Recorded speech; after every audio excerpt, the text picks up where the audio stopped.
नमस्कार विद्यार्थियों, मैं जितेंद्र बागड़ी आप सभी का क्लास 24 आप लोग राजस्थान के ऊपर हार्दिक अभिनंदन और स्वागत करता हूं। जैसा कि आप सभी को पता है कि रात्रि 8 बजे जो क्लास होती है हमारी, किसकी होती है, इकोनॉमिक्स और पॉलिटी मिक्सअप लाइव टेस्ट हम जो स्टार्ट कर रहे हैं, बहुत ही शानदार। और जिस प्रकार से आप लोगों ने इतना प्यार प्रेम दिया है जूनियर अकाउंटेंट भर्ती परीक्षा के लिए क्लास 24 के यूट्यूब चैनल को, तो भैया इसी प्रकार से आपका प्यार और स्नेह बना रहे।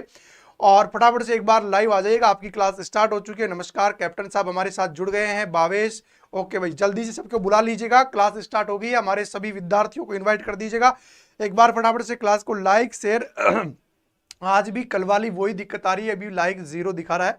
वैसे लाइक आ गए लेकिन 0 चल रहा है। चलो भाई फटाफट से एक बार लाइक और शेयर कर दीजिएगा। और हमारी क्लास विधिवत रूप से स्टार्ट हो चुकी है। अपने सभी साथियों को जो है इसका आगाज कर दीजिएगा। और आगाज हमारा स्टार्ट हो चुका है। आज की क्लास हमारी जो है इंडियन इकोनॉमिक्स प्लस पॉलिटी की रहने वाली है, लेकिन आज भी हमारे पास में क्वेश्चंस जो हैं, और मैं आपसे कह रहा हूं कि इस टॉपिक में आप आरएस एग्जाम देने जा रहे हैं। आप में से कुछ विद्यार्थी जो होंगे आरएस प्रीलिम्स का पेपर भी देंगे, और साथ में और भी एग्जाम्स है, जैसे आरएस प्रीलिम्स हो गया है, ठीक है, आरएस प्रीलिम्स हो गया है, साथ में आप जूनियर अकाउंटेंट तो दे रहे हैं, बहुत अच्छी बात है। और एक और गुड न्यूज आप लोगों के लिए आई चुकी है कि जूनियर अकाउंटेंट की भर्ती परीक्षा इस सितंबर माह में आयोजित नहीं होगी। ये भी आप लोगों को मिल ही चुका है कि सितंबर के बाद में कोई नई विज्ञप्ति आने वाली है। दूसरा, आप अगर आवासन मंडल का भी आप अगर तैयारी कर रहे हैं तो आवासन मंडल की भी आप तैयारी कर रहे हैं, साथ में और भी आपकी जो भी एग्जाम्स है जो राजस्थान की होंगी, उसके लिए बहुत ही महत्वपूर्ण टॉपिक होने वाला है। ठीक है, नमस्कार भाई आकांक्षा जी। चलो भाई स्टार्ट करते हैं। सबसे पहले, भारत में आलू 16वीं शताब्दी में कहां से आया?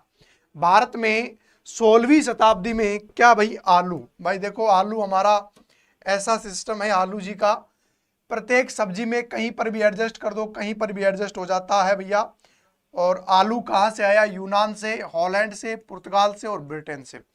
इसका मतलब यह है कि 16वीं शताब्दी से पहले भारतीय आलू से परिचित नहीं थे। इसका मतलब यह होगा कि भारतीय लोग आलू से भैया परिचित नहीं थे। आलू कहां से आया? 16वीं शताब्दी में हमने आलू कहां से लिया भैया? यूनान, हॉलैंड, पुर्तगाल और ब्रिटेन। फटाफट से कमेंट करके बता दीजिएगा, हमने ये जो आलू भैया है वो कहां से लिया है। चलो, अभी तक आपके कमेंट्स नहीं आए, क्या आप लोगों ने भी कमेंट नहीं दिया है? चलो जी, तो भैया भावेश ने इसका सही उत्तर बताया, बिल्कुल सही जवाब दिया है भावेश ने। कहां से आया भैया? पुर्तगाल से आया। भैया देख लो, आपका जो आलू है, आलू मतलब पोटैटो, कहां से आया भैया? पुर्तगाल से आया। हमारा आलू कहां से आया? बिल्कुल पुर्तगाल से आया है। आलू अनुसंधान की दिशा में भारत में सर्वप्रथम 1949 में पटना में केंद्रीय आलू अनुसंधान संस्थान की स्थापना की गई। इसे किस वर्ष शिमला स्थानांतरित कर दिया गया? इसे किस वर्ष में शिमला में स्थानांतरित कर दिया गया? 51 में, 54 में, 56 में और 65 में। आलू अनुसंधान पहले कहां पर था? केंद्रीय शिमला में। इसको किस वर्ष में स्थानांतरित कर दिया गया? पटना से शिमला इसको कब भेजा गया? चलो भाई फटाफट से बता दीजिएगा। अच्छा, सालू दीदी का बर्थडे, चलो बहुत अच्छी बात है, जन्मदिन की बहुत बहुत शुभकामनाएं। और भावी जीवन में भैया बहुत अच्छे पद पर आप आसीन हो, आशा करते हैं भगवान से। चलो, 51 में, 54 में, 56 में और 65 में। भाई फटाफट से बता दीजिएगा इसका राइट आंसर क्या होने वाला है। चलो जी सर, आज अकॉर्डिंग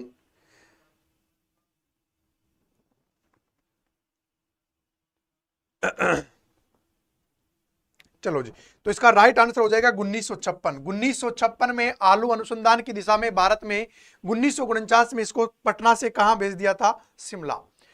भारत ने किसके उत्पादन में आत्मनिर्भरता प्राप्त कर ली है? उर्वरक में, खाद्यान्न में, खाद्यान्न तेल में और पेट्रोलियम में। अपने आप में भारत जो है किसके उत्पादन में भैया क्या हो गया है? आत्मनिर्भर हो गया है। बिल्कुल आकांक्षा जी, बिल्कुल आपने 56 बताया, बिल्कुल सही उत्तर था।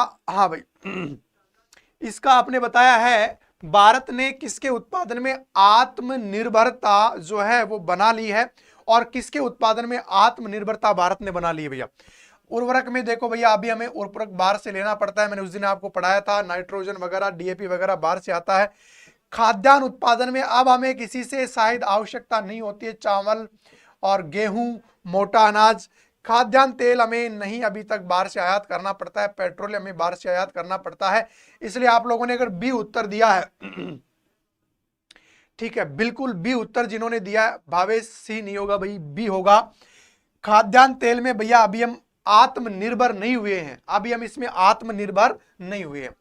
भारत में रबड़ की प्रति हेक्टेयर उपज है, कहां पर सबसे ज्यादा रबड़ होता है? कल हमने पढ़ा था 1143 केजी प्रति हेक्टेयर, 1534 केजी हेक्टेयर और 1576 केजी हेक्टेयर और 1867 केजी हेक्टेयर। सबसे ज्यादा रबड़ का उत्पादन कहाँ होता है? केरल में। और अगर बात की जाए विश्व में, तो भैया विश्व में आपने सुना होगा थाईलैंड, मलेशिया, है ना, मलेशिया, इंडोनेशिया वगैरह जो इस साइड के देश हैं, भारत के पूर्वोत्तर जो देश है, वहां पे सबसे ज्यादा रबड़ की खेती होती है। और अगर आप लोगों ने इसका उत्तर क्या बताया है, 1143 केजी। कृषि कब पूरी होगी बेटा? कृषि का बहुत बड़ा पोर्शन है। कृषि के तकरीबन आपके जो क्वेश्चनों की संख्या है वो मैंने आपसे कहा था 150 से ऊपर प्लस क्वेश्चन है। तो इसका राइट आंसर हो जाएगा 1143 केजी। इसका क्या हो जाएगा? राइट आंसर हो जाएगा बिल्कुल केरल में, बिल्कुल सही। भारत में प्राकृतिक रबड़ की मांग का कितना भाग घरेलू उत्पादन से पूरा किया जाता है? 75%, 75 से 80%, 90 से अधिक और 100%। कल मैंने आपको बताया था ये वाला क्वेश्चन, कल ही मैंने आपको पढ़ाया था कि रबड़ का कितना आपूर्ति भारत घरेलू उत्पाद से क्या कर लेता है? पूरा कर लेता है। चलो भाई फटाफट से, आप लोगों ने अभी तक क्लास को लाइक शेयर नहीं किया है, ये आप लोग अभी तक क्लास को लाइक शेयर नहीं किए हो, ये कौन सी बात होगी भाई? रबड़ का घरेलू उत्पादन को पूरा करना कितना % दर्शाता है? चलो बता दीजिएगा। इसका राइट आंसर आप लोगों ने नहीं बताया। नमस्कार भोली जी, नमस्कार। तो भैया मैंने कल बताया था 90% से अधिक, कल मैंने लिखा था 97% से अधिक भारत अपना क्या करता है? घरेलू उत्पादन से पूरा कर लेता है। तो इसका राइट आंसर हो जाएगा सी।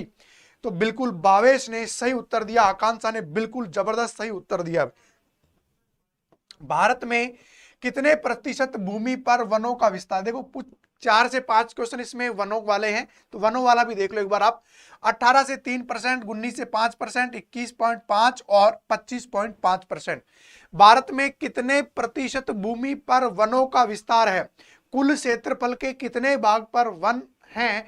तो भैया आपको ये तो पता है कि हमारा वन रिपोर्ट ये कहता है कि 33% भाग पर वन होने चाहिए, लेकिन भारत में 33% तो नहीं है, लेकिन कितने % भाग पर जो है वन पाए जाते हैं?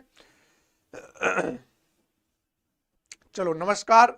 और हमने सुना है आज शालू मैडम का बर्थडे है, आपको जन्मदिन की बहुत बहुत शुभकामनाएं और आप भावी जीवन में एक अच्छे पद पर प्राप्त, गवर्नमेंट जॉब पर ही प्राप्त करें। हमारी तो आशा, उम्मीद, जिज्ञासा भी यही है कि आप सभी गवर्नमेंट पद पर जो है लगे भाई। तो आप लोगों ने इसका क्या बता दिया है? 21.5%, 21.5% इसका। अरे वाह भाई, सभी ने सही उत्तर दिया है, बिल्कुल सी सी सी। बहुत अच्छा भाई, बहुत अच्छा, बिल्कुल सही उत्तर हो जाएगा। 21.5% क्या हो जाएगा? इसका राइट आंसर हो जाएगा। भारत में कुल वन आधारित क्षेत्रफल कितना है? भारत का कुल वन आधारित नहीं है, आरक्षित होना चाहिए। भारत में कुल आरक्षित वन क्षेत्र, क्योंकि हमारा जो लास्ट डेटा आया था 2021 की वन रिपोर्ट के अनुसार, तो 2021 की वन रिपोर्ट के अनुसार यहां पर थोड़ा डेटा चेंज है। तो मैं आपको सीधा उत्तर बता देता हूं इसका, 73,379 के आसपास, थोड़ी ये वाला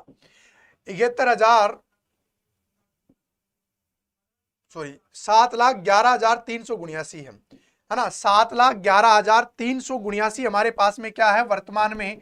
वर्तमान में भारत में 24.62% के आसपास क्या है? आरक्षित वनों का क्या है? रिजर्व है। तो इसका राइट आंसर क्या हो जाएगा? डी हो जाएगा भाई, बिल्कुल डी इसका क्या हो जाएगा? राइट आंसर हो जाएगा बिल्कुल। और सभी विद्यार्थी बोली जी को विश करेंगे। भारत में कुल वन आच्छादित क्षेत्र कितना है?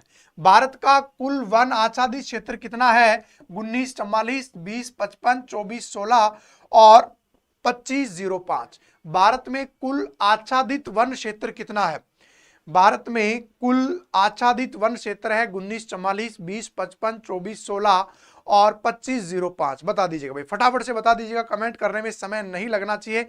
ये प्रश्न आपके रडार में होने चाहिए क्योंकि आपने राजस्थान की वन रिपोर्ट पढ़ी है, आपके सिलेबस में राजस्थान की वन रिपोर्ट है।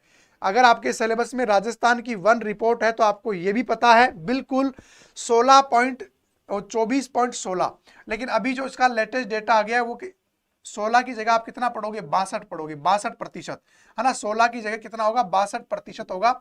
24 पॉइंट, यानी कि आप इसका पूरा लिख लो 24.62% वर्तमान में 2021 के डेटा के अनुसार। और ये जो था 16 जो था ये 2019 का डेटा था। ये कितना था? 2019 के डेटा के अनुसार ये वाला सही था, और 2021 के डेटा के अनुसार आपका ये सही हो जाएगा। ओके, अगला, देहरादून स्थित फॉरेस्ट सर्वे ऑफ इंडिया संस्थान द्वारा कितने वर्षों के अंतराल के बाद देश में वनों की स्थिति पर रिपोर्ट प्रकाशित की जाती है? 2 वर्ष, 3 वर्ष, 5 वर्ष और 10 वर्ष। अभी मैंने 2 डेट यहाँ पे लिखी भी थी और आप लोगों ने नमस्कार बवरी नंदन महेंद्र, नमस्कार भाई बवरी देवी नंदन, कैसे हो? फटाफट से, बिल्कुल हमने बर्थडे विश कर दिया, बहुत अच्छा है। अब भाई हेमराज कहां पर है? ढूंढो, गूगल करो, जीपीएस करो, जहां मिले लेके आओ। बिल्कुल सही उत्तर दिया है। 2 वर्ष के बाद में, अरे भैया 2 वर्ष होगा, 2 वर्ष के बाद में क्या हो जाता है? 2 वर्ष के, मैंने लिखा भी था, क्या लिखा था? 2021 में आई थी और लास्ट 2019 में आई थी। तो कितने वर्ष का अंतराल हुआ? प्रति 2 वर्ष के बाद में क्या करता है भारतीय रिजर्व संस्थान जो है, कहां का है? देहरादून वाला। नवीनतम रिपोर्ट के अनुसार देश में वन क्षेत्रों की दृष्टि से राज्यों का अवरोही क्रम है। अवरोही का मतलब हो जाएगा बड़े से छोटे राज्यों का क्रमांक आपको बताना है कि बताओ भाई कि भारत में सबसे ज्यादा वन कौन से राज्य में है, फिर सेकंड कौन सा होगा और फिर थर्ड कौन सा होगा। ठीक है, तो आप लोगों को सारे बताने हैं। नमस्कार जी बागड़ी जी, नमस्कार। चलो भाई,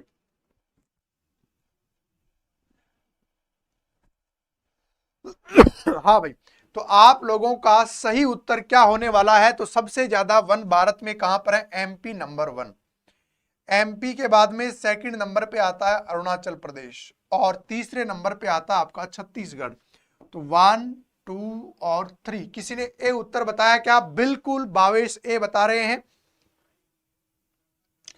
बिल्कुल सही। राजकुमार बिल्कुल सही बता रहे हैं, कैप्टन सही बता रहे हो, भावेश बिल्कुल सही उत्तर चुना है।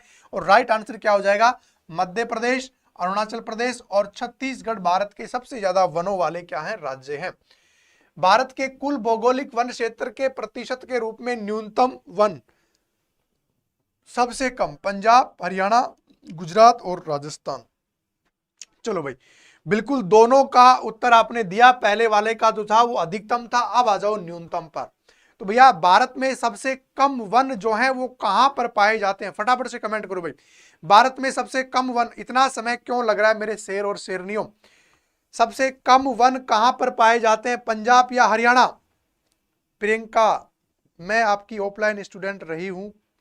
प्रियंका कहां से हो प्रियंका जी?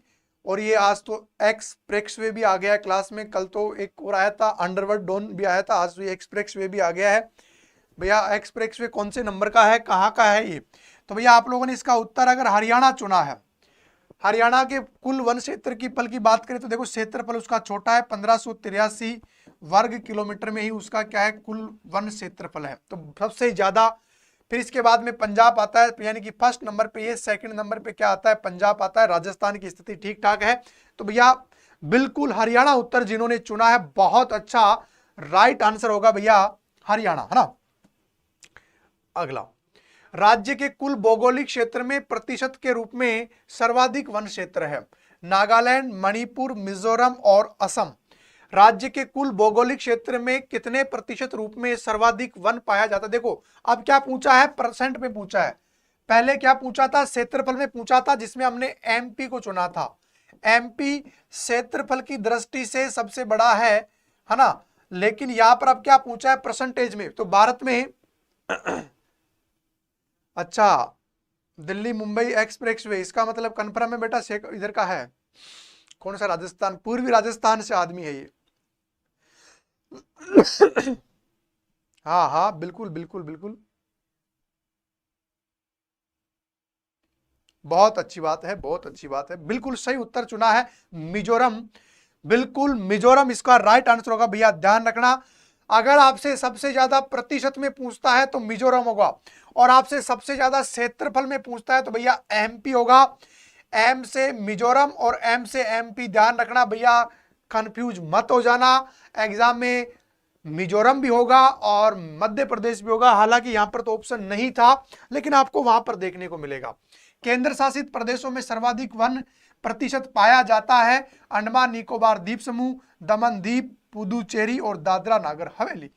केंद्र शासित प्रदेशों में सर्वाधिक वन प्रतिशत कहां पर पाया जाता है भाई? नमस्कार भाई नमस्कार। नेट नहीं चल रहा भैया, नेट नहीं चल रहा तो भैया आप क्या करें, नेट के लिए तो अच्छा सीकर से बिलोंग करता है और एक्सप्रेसवे हाईवे जा रही है जो पूर्वोत्तर राजस्थान से जा रही है। चलो भाई फटाफट से कमेंट करके बता दीजिएगा इतना समय क्यों लग रहा है, इतना समय क्यों लग रहा है भैया कमेंट करने में। केंद्र शासित प्रदेश पूछा है, इतने इजी क्वेश्चनों का उत्तर आपको देना होगा, ऐसे प्रश्नों का उत्तर भाई आपको देना होगा, ये आपका जन्म सिद्ध अधिकार है, क्योंकि आपके एग्जाम में छपने वाले प्रश्न है। सबसे ज्यादा केंद्र शासित प्रदेशों की अगर बात करें तो अगर आप लोगों ने 13 का ए चुना है तो मेरे सभी विद्यार्थियों ने सही उत्तर चुना है, अंडमान निकोबार द्वीप समूह, बिल्कुल सही उत्तर चुना है, अंडमान निकोबार द्वीप समूह। केंद्र शासित प्रदेशों में न्यूनतम प्रतिशत वन क्षेत्र पाया जाता है कहां पर? दादरा नागर हवेली, पुदुचेरी, दमन और दीव और लक्षद्वीप। अब पूछा है क्या भाई? न्यूनतम पूछा है। चलो भाई क्या पूछा है आपसे? न्यूनतम पूछा है, और न्यूनतम का आप लोगों ने क्या उत्तर चुना है भाई? सबसे कम वन भारत के कौन से ओके फटाफट से उत्तर देने में समय और कोताही दोनों नहीं लगानी है, आपको सीधा कमेंट बॉक्स में जाना है और फटाफट से उत्तर को लिखना है, गति गोली की तरह उत्तर देना है। रिस्क नहीं ले रहे हो तुम लोग, मुझे लग रहा है सर डी कंफर्म है। चलो भाई भावेश डी बता रहे हैं, और भैया भावेश के अलावा और भी कोई विद्यार्थी होगा? शिवानी मीना बिल्कुल डी का उत्तर चुना है, क्या डी को उत्तर मान लिया जाए? और फ्राइड साहब ने अभी तक कोई उत्तर नहीं चुना, सर साइड में हटो भैया, ये लो साइड में हट जाएंगे, डी ऑप्शन है।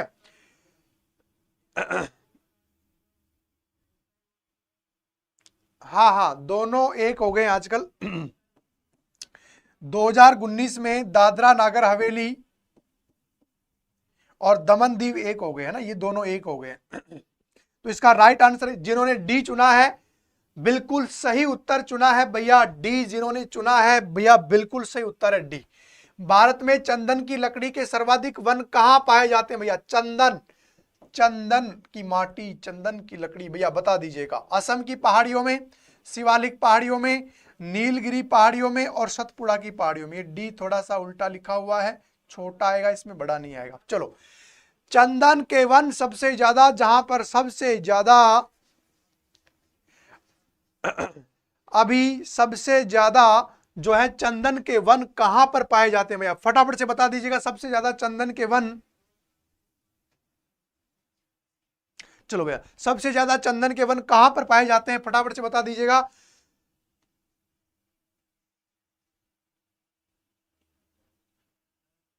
ओके ओके ओके, तो अगर आप लोगों ने उत्तर चुना है इसका नीलगिरी सी, बिल्कुल अगर आप लोगों ने इसका सी उत्तर चुना है भैया, नीलगिरी की पहाड़ियां, और नीलगिरी की पहाड़ियां कहां पर हैं?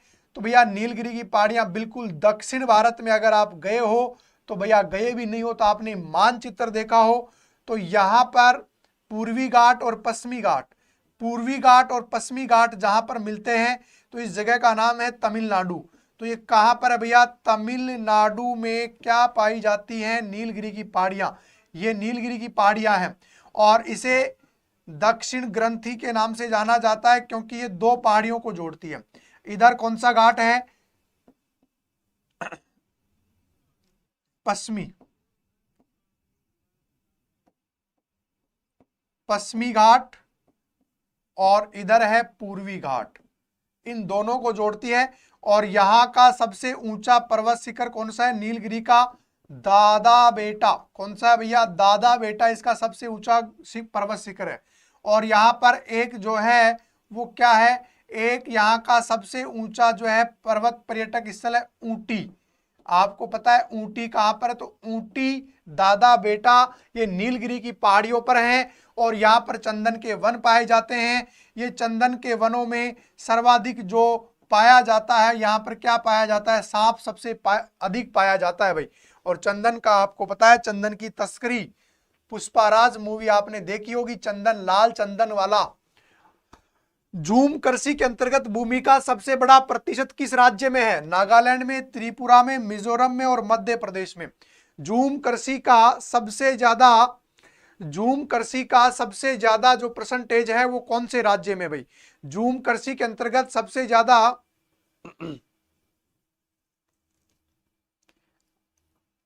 हाँ, कर्नाटक में सबसे ज्यादा होता है पवन ऊर्जा, सबसे ज्यादा पवन ऊर्जा कर्नाटक में होता है भाई। नागालैंड और त्रिपुरा, मिजोरम और मध्य प्रदेश झूम कृषि की बात आती है, जहां पर स्थानांतरित कृषि आप लोग करते हैं।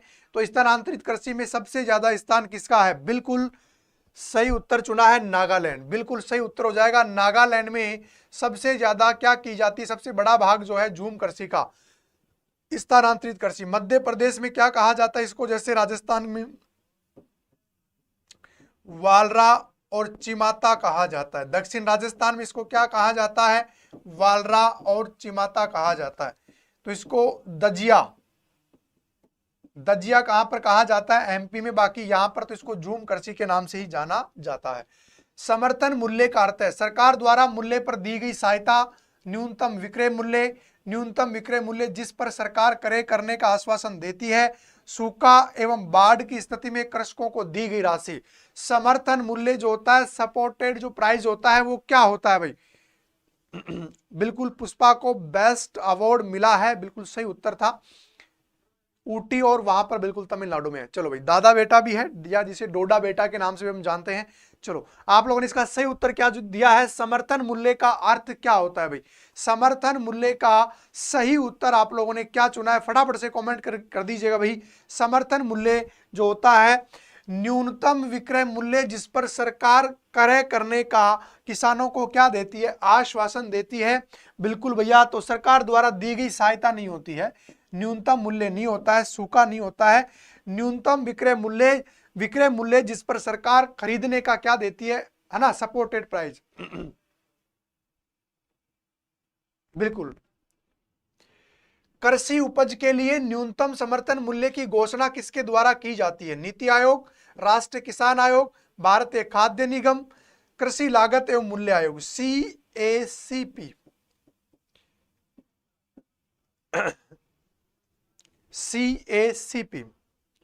CACP का नाम सुना होगा आपने।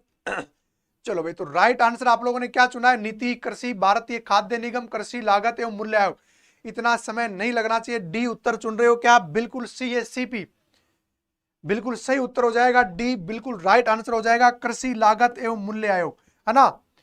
बिल्कुल सही उत्तर हो जाएगा, कृषि लागत एवं मूल्य आयोग। कॉस्ट एंड प्राइस वाला जो डिपार्टमेंट है, एग्रीकल्चर कॉस्ट एंड प्राइस वाला, बिल्कुल सही है, CACP। कृषि लागत एवं मूल्य आयोग कहां पर है? मुंबई में, नई दिल्ली में, पुणे में और चेन्नई में। CACP का मुख्यालय कहां पर है भैया?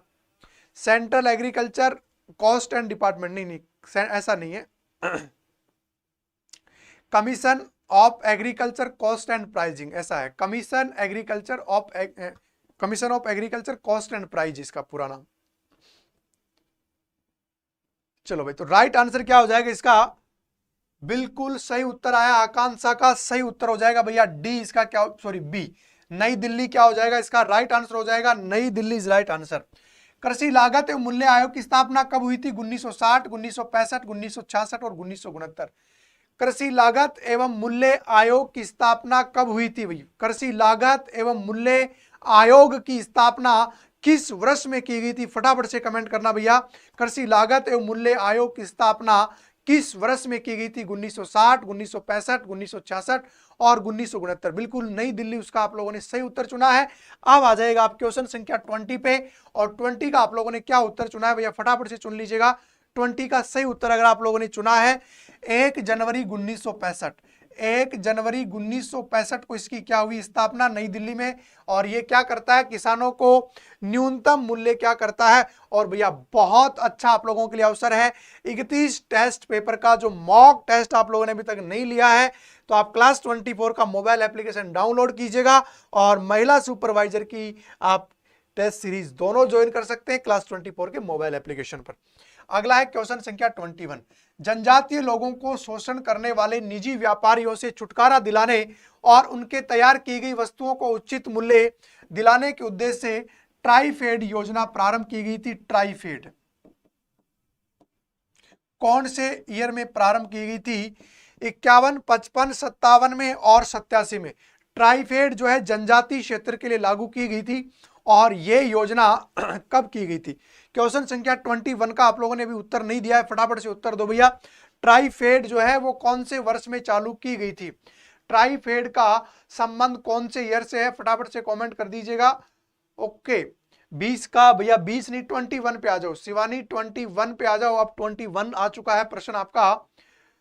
ओके भाई, ट्राइफेड की स्थापना 51, 55, 57 और 87। तो भैया मैं इसका उत्तर आपको बता देता हूं। सही उत्तर होगा इसका 1987 में जो ट्राइबल है ना, ट्राइबल कोऑपरेटिव मार्केटिंग डिपार्टमेंट का ये खोला गया था, है ना। और ये जनजातीय क्षेत्र के लिए, जनजातियों के शोषण के लिए ये खोला गया था। 1987 में इसकी क्या की गई? शुभारंभ किया गया। बिल्कुल सही उत्तर होगा 1987।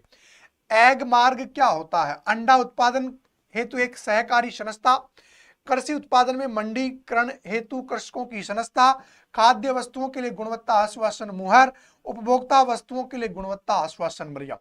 एग मार्ग क्या है? एग मार्ग क्या होगा? राजीव गांधी के टाइम, बिल्कुल 1987 में देश के पीएम, क्योंकि 1985 से 1984 में आ गए इंदिरा गांधी की मृत्यु के बाद। 1984 से लेकर के 1989 तक राजीव गांधी हमारे देश के क्या रहे? पीएम रहे हैं। बिल्कुल ओके भैया, आप लोगों ने इसका उत्तर चुना है। एग मार्ग क्या है? एग मार्ग आप लोगों ने, अमित आकांक्षा ने डी, और एक ने सी, सुरेंद्र कुमार ने डी, लालचंद ने डी, अमित ने सी। चलो, खाद्य वस्तुओं के लिए गुणवत्ता आश्वासन जो है सी, ओनली खाद्यान्न वस्तुओं के लिए होता है एग मार्ग। ये किसके ऊपर होता है? अगर आपने देखा हो ग्रीन कलर का ऐसा एक चौकोर बॉक्स होता है और एक ग्रीन कलर का ऐसा जो होता है एग मार्क का निशान जो होता है, ये खाद्यान्न वस्तुओं पर होता है, उपभोग वस्तुओं पर नहीं होता है। केवल किस पर होता है? खाद्यान्न वस्तु पर होता है। बिल्कुल। शंकरलाल गुरु समिति का संबंध किससे? कृषि विपणन से, कृषि उत्पादन से, सार्वजनिक वितरण प्रणाली से और कृषि निर्यात से। शंकरलाल गुरु समिति का संबंध किससे भैया? शंकरलाल गुरु समिति का संबंध किससे है? फटाफट से बता दीजिएगा। शंकरलाल गुरु समिति का संबंध किससे माना जाता है?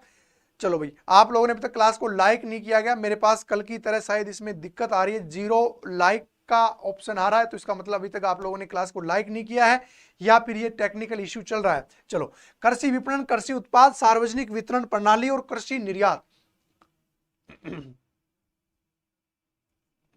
बिल्कुल बिल्कुल, अच्छा चलो कोई बात नहीं, केवल खाद्यान्न में, हाँ वहां पर भी अपन उपभोक्ता में खाद्यान्न चीजें पढ़ते ही हैं। चलो, तो इसका सही उत्तर होगा कृषि विपणन के लिए। शंकर गुरु समिति का संबंध है कृषि विपणन से। भाई किससे है? कृषि विपणन से है। वर्तमान में कुल कृषि ऋणों का कितना प्रतिशत संस्थागत स्रोतों को उपलब्ध करवाया जाता है? संस्थागत स्रोतों से कृषि ऋणों का कितना प्रतिशत? 45, 55, 65 और 75%। वर्तमान में कितना भाग?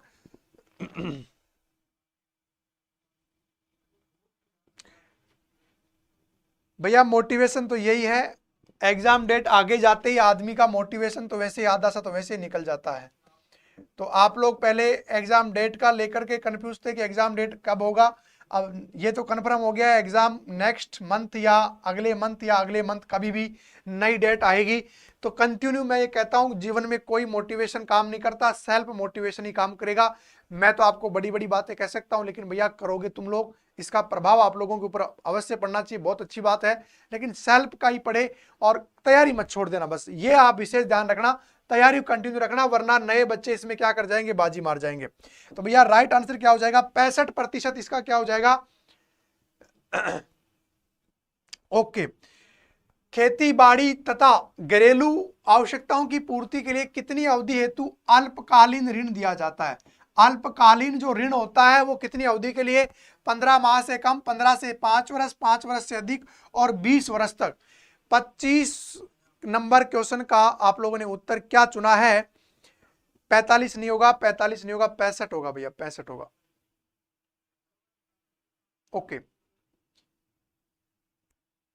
अच्छा हाँ 200 हो जाएंगे, ये बात भी अच्छा, आशावादी आदमी है। चलो फटाफट से बताओ, 3 प्रकार के ऋण होते हैं, अल्पकालीन, मध्यकालीन और दीर्घकालीन। तो बिल्कुल सही उत्तर चुना है, 15 माह से कम तो क्या होता है, 15 माह से कम तो क्या होता है, अल्पकालीन ऋण होता है भैया। अब आ गया मध्यकालीन ऋण की अवधि, 15 माह तक, 15 से 5 वर्ष, 5 वर्ष से अधिक और 10 वर्ष से अधिक। मध्यकालीन जो ऋण होता है वो कब तक होता है भैया, मध्यकालीन जो ऋण होता है वो कब तक होता है, फटाफट से कमेंट करो भाई, मध्यकालीन जो ऋण होता है वो कब तक होता है। मध्यकालीन ऋण आपको दिया जाता है, अगर आप लोगों ने 25, 26 भैया 26 पे आओ, अगर इसका आप बी चुना है, 15 से 5 माह, सॉरी 15 माह से 5 वर्ष, 15 माह से 5 वर्ष, बिल्कुल सही उत्तर चुना है। अगला है दीर्घकालीन कृषि ऋण किस अवधि के लिए दिया जाता है, 5 वर्ष से अधिक, 10 वर्ष से अधिक, 15 वर्ष से अधिक और 20 वर्ष से अधिक।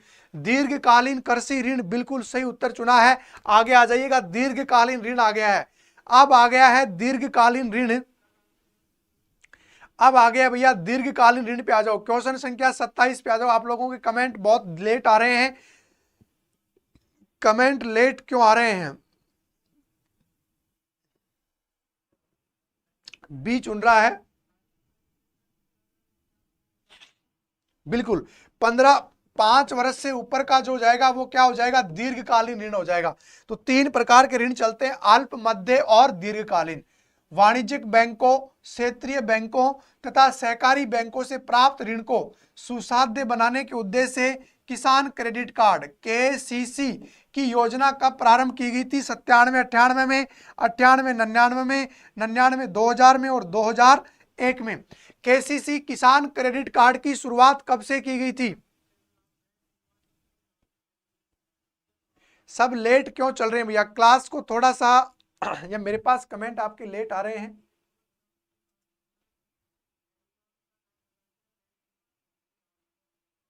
हाँ हाँ बिल्कुल अब सही चल रहा है, ओके। बिल्कुल सही उत्तर आप लोगों ने क्या चुना है, KCC किसान क्रेडिट कार्ड, बिल्कुल सही उत्तर चुना है लालचंद जी ने। और बिल्कुल पवन कुमार ने तो गलत चुना है भैया, लालचंद ने सही चुना है। जिन्होंने बी, रश्मि बिल्कुल बी चुना है। 1998, 99 में यह चुना गया था अटल जी के समय।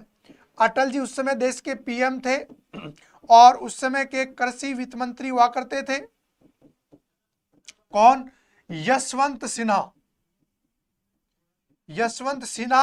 और ये यशवंत सिन्हा वही हैं जिन्होंने अब की बार द्रौपदी मुर्मू के समय या द्रौपदी के सामने, द्रौपदी मुर्मू हमारे जो देश के राष्ट्रपति हैं उनके सामने NDA की, यानी कि ये तो किसकी तरफ से थे, UPA की तरफ से, और ये किसकी तरफ से थे, NDA गठबंधन में। तो ये वही हैं जिन्होंने क्या लड़ा था, चुनाव लड़ा था। तो ये राइट आंसर हो गया। ये उस समय राष्ट्रीय किसान आयोग का गठन हुआ है जनवरी 3, अप्रैल 3, अक्टूबर 3 और जनवरी 2004 में। राष्ट्रीय किसान आयोग का गठन, राष्ट्रीय किसान आयोग का गठन जो है वो कौन से ईयर में किया गया है भाई, राष्ट्रीय किसान आयोग का गठन, हाँ हाँ बिल्कुल बिल्कुल सही उत्तर। चलो भाई, राष्ट्रीय किसान आयोग का गठन भाई कौन से ईयर में किया गया है, फटाफट से बताओ भाई।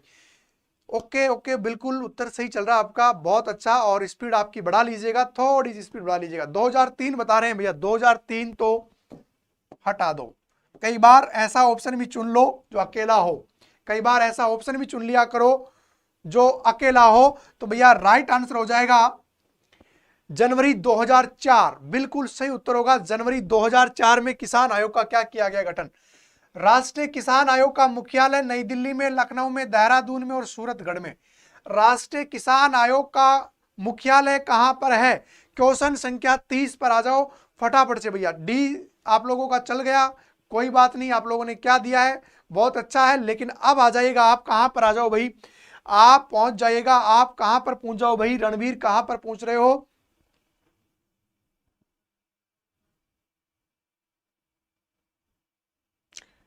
हाँ ये कल भी याद कर रहे थे, आ गया रणवीर, आ गया, चलो लौट के आ गया, देर आया दुरुस्त आ गया है। देखिए तुम्हारी चिंता कितनी करते हैं विद्यार्थी। बिल्कुल सही उत्तर होगा भैया, नई दिल्ली में क्या है इसका मुख्यालय है। राष्ट्रीय किसान आयोग 2004 में बना, मुख्यालय दिल्ली में है। किसान कॉल सेंटर कृषि चैनल का शुभारंभ कब किया गया? जनवरी 2001, जनवरी 2002, जनवरी 2003 और जनवरी 2004 में। किसान कॉल सेंटर या कृषि चैनल का शुभारंभ कब किया गया? यार ये तो भी मुझे देखो कंफर्म नहीं है। राष्ट्रीय किसान आयोग के अध्यक्ष वर्तमान में कौन है, अभी इसका मुझे कोई कंफर्म आइडिया नहीं है, पढ़ा हुआ लेकिन अभी याद नहीं है, बिल्कुल भी नहीं है।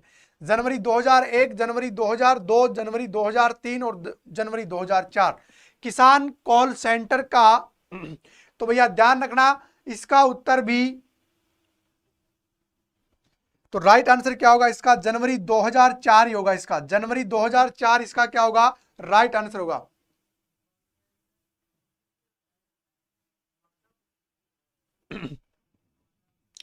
किसान कॉल सेंटर की स्थापना किस उद्देश्य से की गई थी? किसानों को उचित मूल्य पर उर्वरक उपलब्धता कराना, किसानों को अधिक उपज वाले HY हाइब्रिड किस्म के बीजों का वितरण, रियायती दर पर कृषकों को कृषि ऋण उपलब्ध करवाना और कृषि संबंधी सलाहकार सेवा उपलब्ध करवाना। किसान कॉल सेंटर का उद्देश्य क्या रहा? चलो भाई, किसान कॉल सेंटर का उद्देश्य क्या रहा बता दीजिएगा भाई। किसान कॉल सेंटर जो खोला गया है जिस पर आप लोग कॉल करके जानकारी मांग सकते हैं। बिल्कुल भावेश, रश्मि, मीणा बिल्कुल सही चुन रहे हो, तो राइट आंसर हो जाएगा सलाहकारी सेवा, यानी कि हेल्पिंग लाइन एक प्रकार से नंबर है जिस पर किसान अपनी क्या मांग सकता है, सुझाव, राय और अपनी जानकारियां प्रोवाइड करवा सकता है। बिल्कुल सही उत्तर चुना है। अगला है किसान कॉल सेंटर का नंबर कितना है?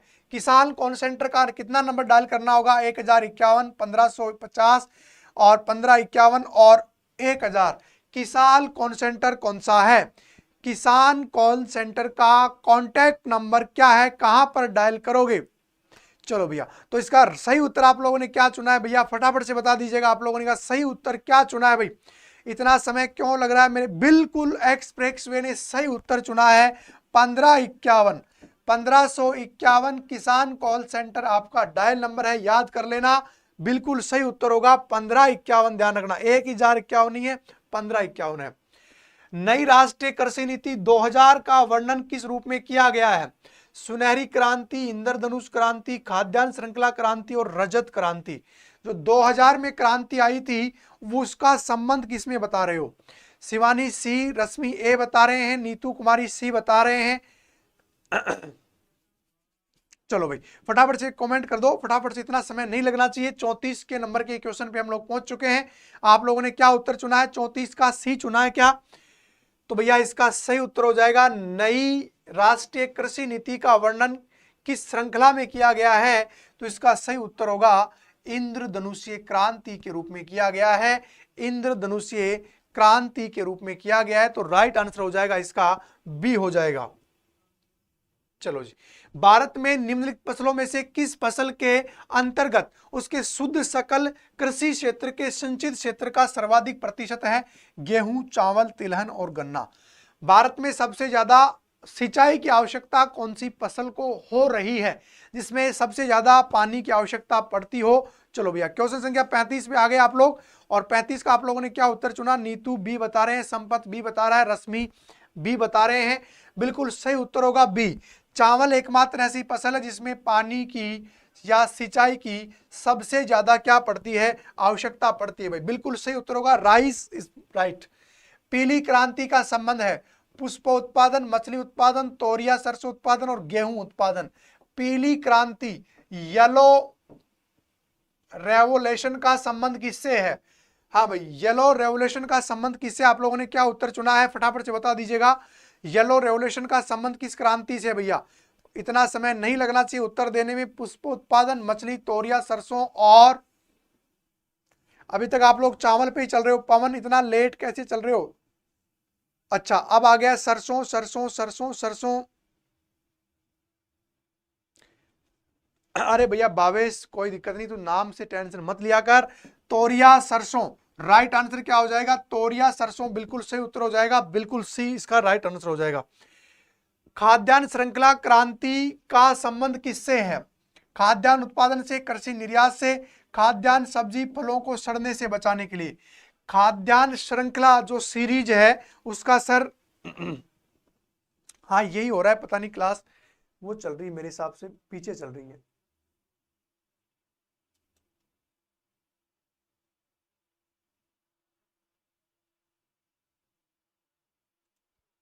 चलो भाई, खाद्यान्न श्रृंखला का संबंध किस क्रांति से है? खाद्यान्न श्रृंखला का संबंध किससे है?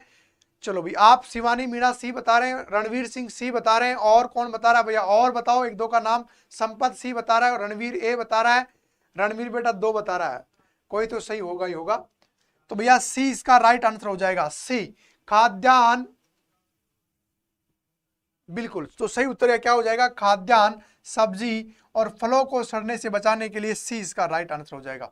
बहु प्रतिशत नई राष्ट्रीय कृषि नीति में केंद्र सरकार अगले दो दशकों में कृषि क्षेत्र में प्रतिवर्ष वृद्धि का लक्ष्य निर्धारित किया गया है। कितना निर्धारित किया गया? 2%, 4%, 6% और 8%।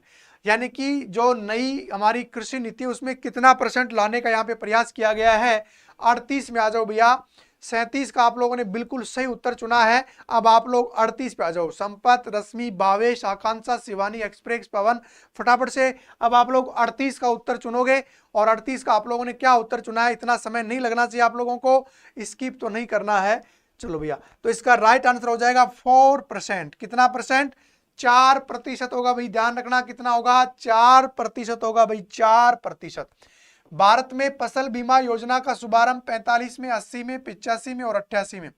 भारत में फसल बीमा योजना का शुभारंभ कौन से वर्ष में किया गया? भारत में फसल बीमा योजना का शुभारंभ कौन से ईयर में किया गया, है ना? जैसे अभी क्या चल रहा है? प्रधानमंत्री फसल बीमा योजना।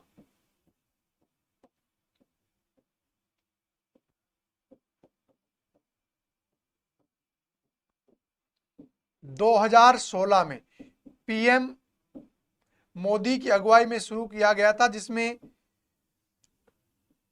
खरीफ की फसल, रबी की फसल और एक जो होता है आपकी बागवानी फसलें। इस पर बागवानी फसलों पर तो 5% प्रीमियम है, रबी की फसलों पर 1.5% प्रीमियम है और खरीफ की फसलों पर 2% प्रीमियम है। 2016 में आया था ये प्रश्न।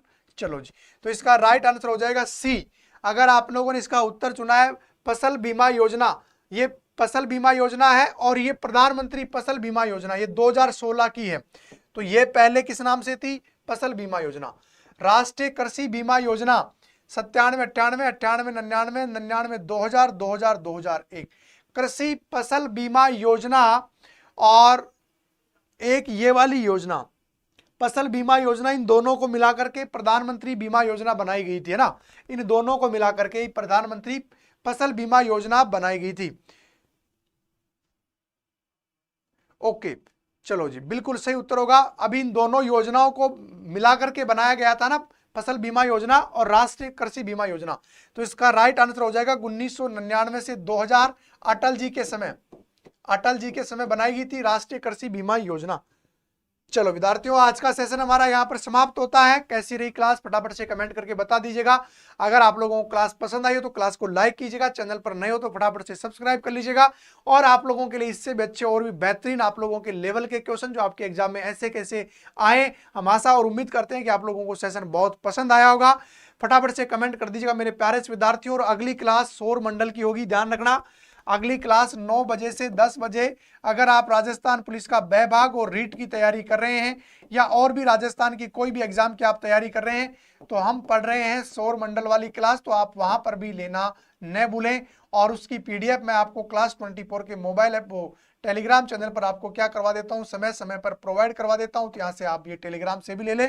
चलो विद्यार्थियों, सभी को गुड नाइट। एक बार वापस मुलाकात करूंगा आपसे 9 बजे वाली क्लास में। तब तक के लिए सभी को जय हिंद, जय भारत।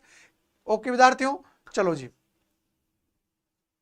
चलो कोई बात नहीं, मिलते हैं विद्यार्थियों अगली क्लास में। तब तक के लिए सभी को शुभकामनाएं हैं। और दूसरी बात, आप लोगों के एग्जाम थोड़ा सा आगे डिले हो गया है, आप लोगों की तैयारी थोड़ी सी कम थी, तो और गति दे दीजिएगा।